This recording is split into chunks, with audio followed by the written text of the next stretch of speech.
The house is in such a mess, and you don't do any housework. You're a terrible wife.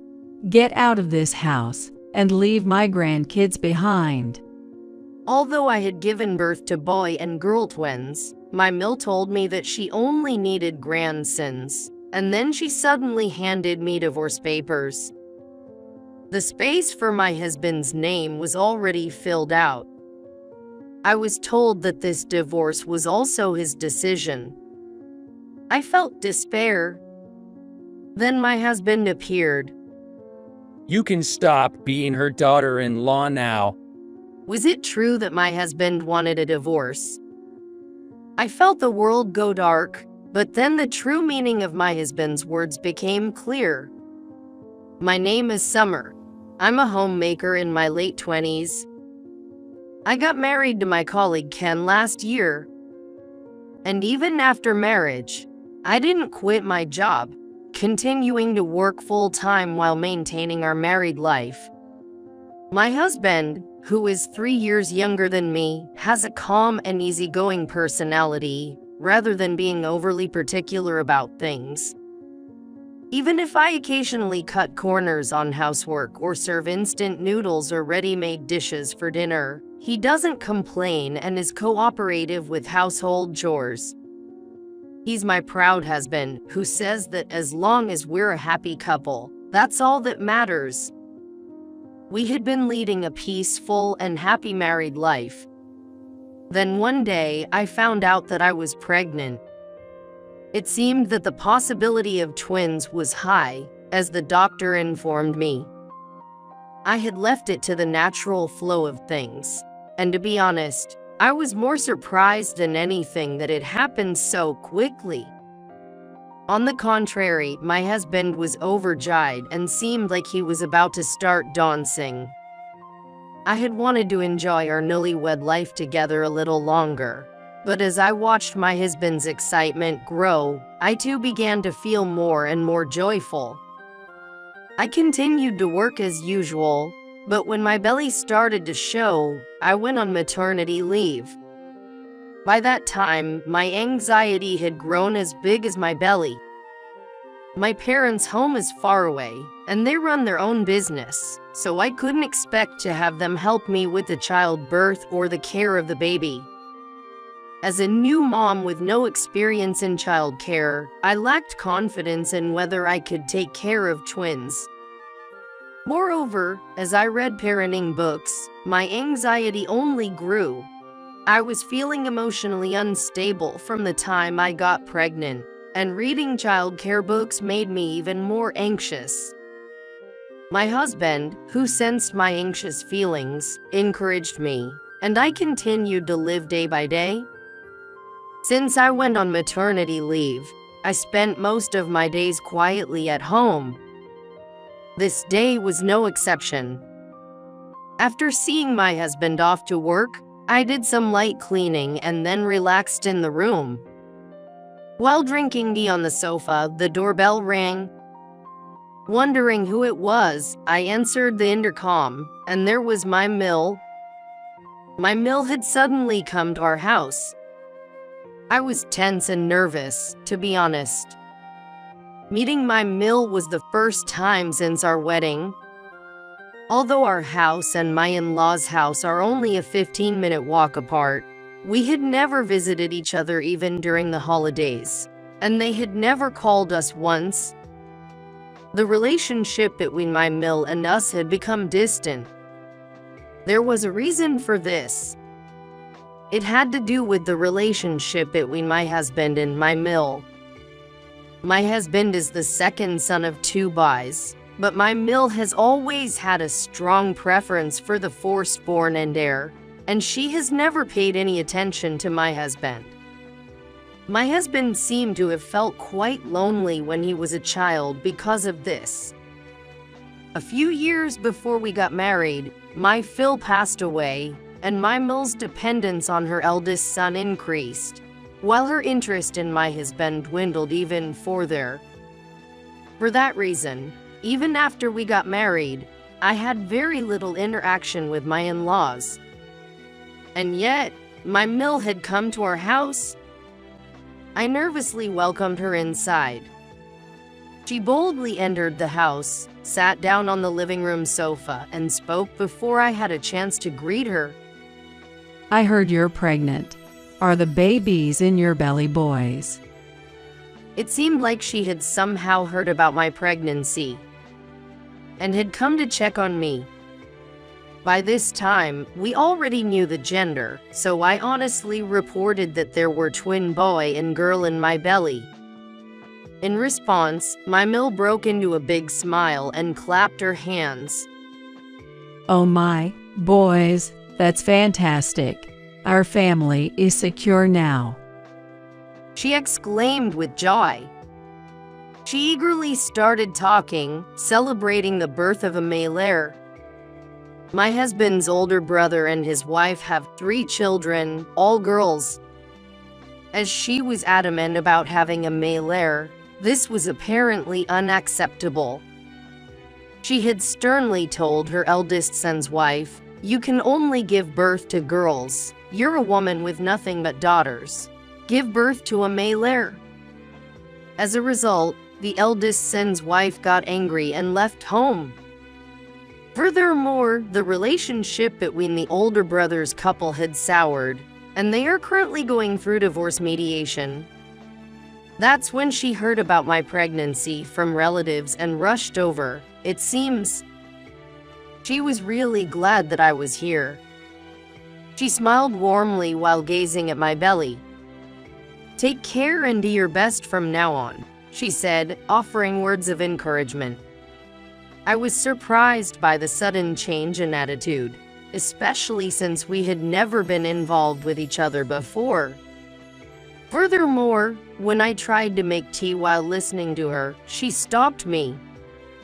I'll do it, Summer. You should sit down. You're not alone anymore. While saying that, she stood up and instructed me to rest, and then she prepared tea. Despite my confusion, she continued to take the liberty of preparing dinner and cleaning the bath. I'll come to help you every day from now on. I'm here to ensure the birth of a healthy male heir. With those words, she left for the day. That evening, when my husband returned home, I told him about her visit during the day. My husband also showed a surprised expression, just like me. Well, if she's willing to help, why not take advantage of it? Summer, you can rely on your own family, and if there's someone nearby willing to help, I'm grateful too. My husband innocently laughed upon hearing that my MIL had done household chores. During pregnancy, I tended to get emotional over trivial things, and I would have preferred to decline the help of my distant MIL. However, since my husband had been treated as if he were non-existent by his mother all along, he seemed pleased that she was concerned about us. It'd be nice if this becomes the opportunity for my husband and my MIL to mend their relationship, I thought, and I nodded in agreement with my husband's words. After that, my MIL came to our house as she had declared, every day. She not only prepared meals but also did the cleaning, laundry, and even gave me massages from time to time. She took care of everything, and it was a great help to us. I'm here to ensure the birth of a healthy and robust male heir. However, I became increasingly frustrated with being told the same thing every day. It seemed like she regarded me as a tool for producing a male heir. While it appeared that she was being considerate, I could somehow sense the underlying meaning behind her words. I continued to endure my pregnancy life like this, and finally I reached the 9th month. One day, as I had anticipated, my water broke at home. My MIL's actions at that moment were swift. She quickly packed the necessary items into a bag, shoved me into a taxi, and we headed straight to the hospital. I couldn't help but feel grateful that she was there by my side at that moment. The next day, I gave birth to healthy twins. Watching my husband and my MIL hold hands and shed tears of joy, I felt truly happy. I was genuinely happy. Until that day. After a few days in the hospital, I returned home with the 2 babies, and what followed was a battle against sleep deprivation. During the night, I would wake up to the cries of the children. I rubbed my tired eyes and picked up my son. Then, my daughter would start crying too. "You're a good baby, so please don't cry." With my son in my right hand and my daughter in my left, I tried to comfort them while feeling like crying myself. My husband helped with putting them to sleep and feeding, but since we had twins, it was more than twice the effort. There was no time for my fatigue to recover, and I felt increasingly drained with each passing day. Amidst all this, there was an event that further exhausted me. My MIL continued to visit our home every day even after childbirth. I initially thought her presence was reassuring, but she only took care of our son. She would feed him milk and change his diapers while completely ignoring our daughter. She only spoke to and showed affection to my son, completely ignoring my daughter even when her diaper was dirty. When I asked her to take care of our daughter, she would come up with flimsy excuses like my back hurts and refuse. I felt dissatisfied with her attitude, but I had no other choice. I told myself that it was better than not having her at all and continued to take care of the children on my own. However, my cunning MIL seemed to have seen through my thoughts. Gradually, she started showing a more overbearing attitude towards me. "Is dinner ready yet? You're really fussy." As if she no longer had any responsibilities for housework after I gave birth. I could easily prepare a one-dish meal for myself, but with my food-loving MIL around, it wasn't that simple. "Your breast milk production is poor because you're eating like this. Using formula milk is a failure as a mother." When I served simple dishes or ready-to-eat side dishes, she would order me to remake the meal. I explained to her that it was not because my breast milk production was poor, but because I had to feed both of them, so using formula milk was necessary. In response, she said something unbelievable. "It would have been better if you had only given birth to the boy. The girl doesn't need breast milk, right? Priority should always be given to the important heir." She was telling me to only give breast milk to her grandson, even though they were both her grandchildren. It's surprising how she treats them so differently just because they have different genders, even though they are the same grandchildren. I had tolerated her behavior until now, but these words made me furious. "I don't need your help anymore. Please leave." I couldn't entrust my precious children to someone like her. I felt sorry for my husband, but I decided to stop having her come to our house. I grabbed her arm and led her towards the front door. "What are you doing? That hurts, don't pull me." Ignoring her cries, I forcibly escorted her outside. "Please don't come to our house anymore," I declared and forcefully closed the front door. She banged on the door and shouted insults for a while, but eventually she quieted down and left. That night, when my husband returned from work, we had a discussion. My MIL had called him to complain. She was apparently making up stories about getting injured when I threw her out. I explained what had actually happened. It looks like your mom hasn't changed at all. Hearing that, my husband sighed and showed a sad expression. Afterwards, my husband called his mother and firmly warned her not to interfere in our child care. He told her not to come to our house anymore, and then she apparently cried, saying, "I don't want to stop seeing my grandchildren." However, neither my husband or I have any intention of letting her into our house anymore. I thought we were finally free from her, but I was mistaken. 3 days after that phone call, my MIL showed up as if nothing had happened. Even when I told her that I didn't want her to come anymore, she completely ignored it and tried to barge into the house. You must not be getting much sleep, right? I can take care of the kids for you. How about taking a little nap?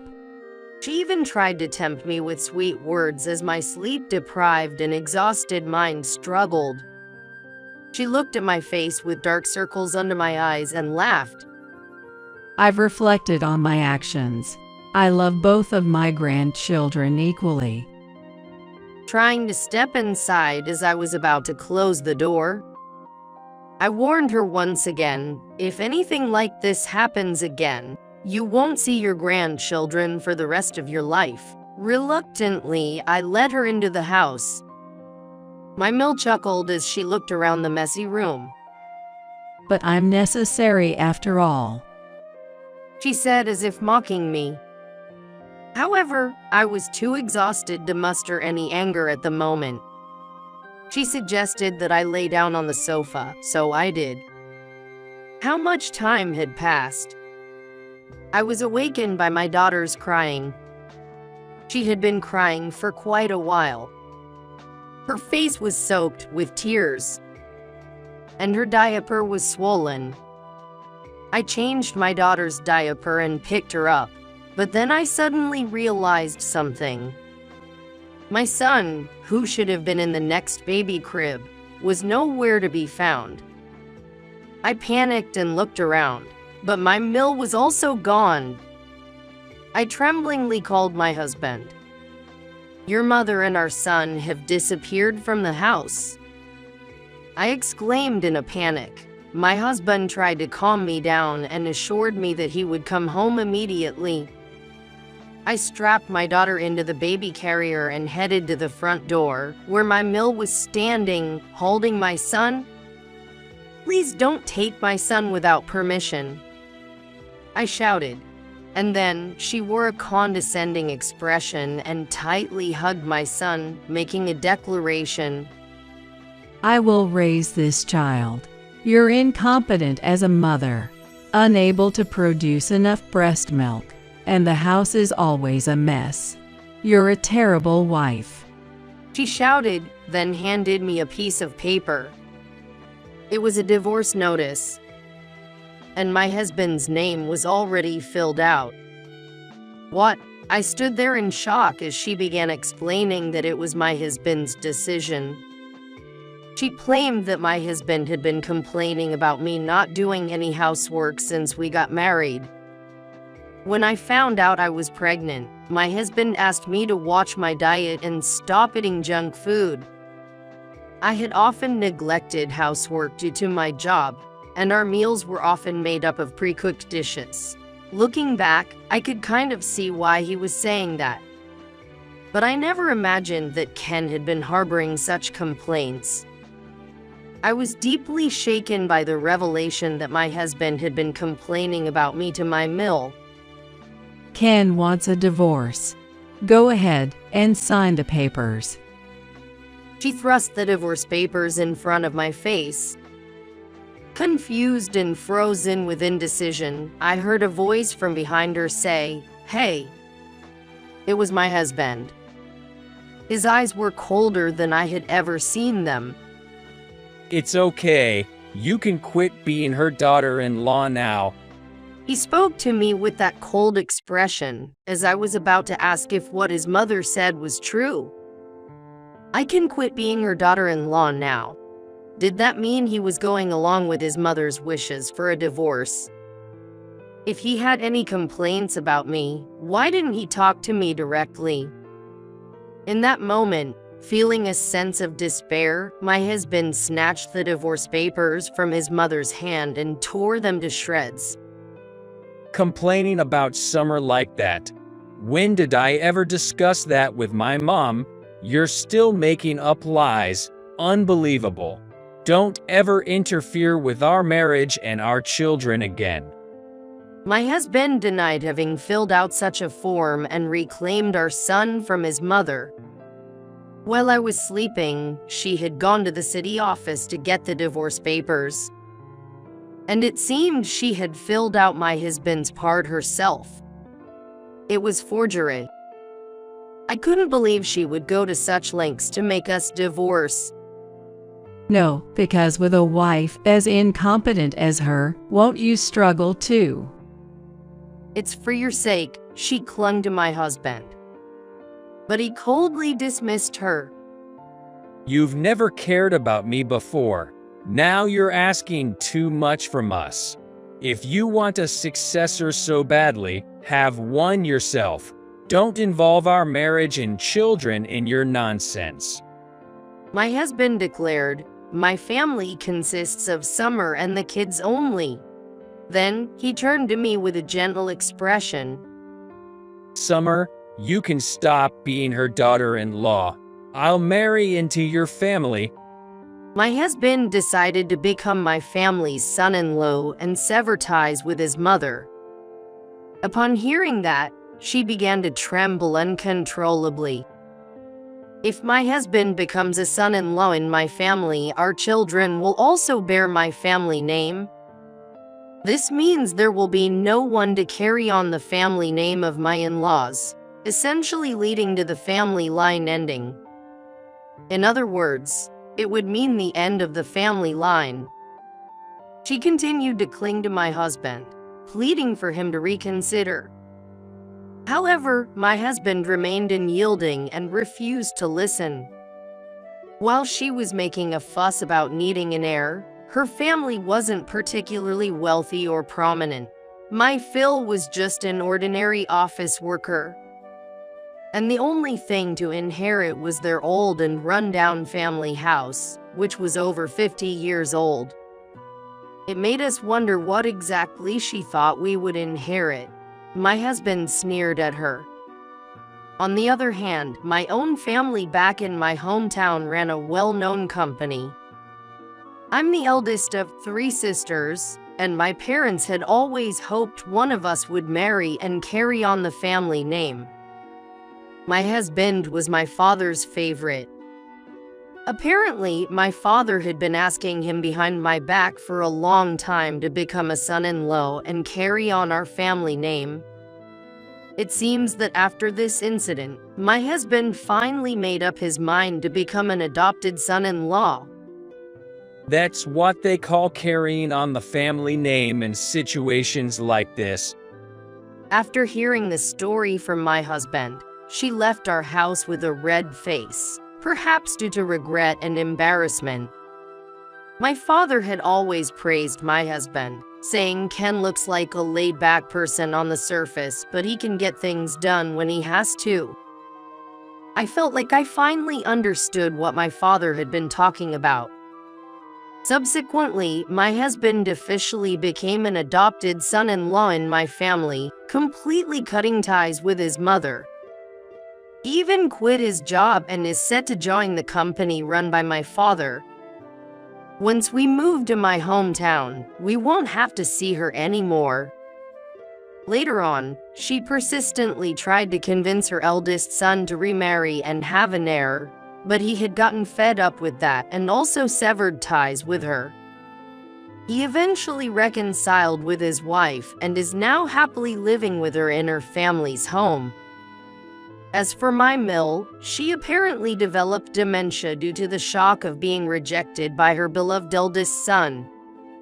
And she lives alone in a house where nobody would visit, struggling with loneliness and anxiety. I have no idea what has happened to her since. My children and I, freed from her grasp, live happily by my reliable husband's side. While I can't help but feel a little sorry for her, thinking that she might have been a part of this family if she hadn't meddled unnecessarily, it's all in the past. My husband has experienced loneliness since he was a child. Now I have my husband and 2 children, born between us.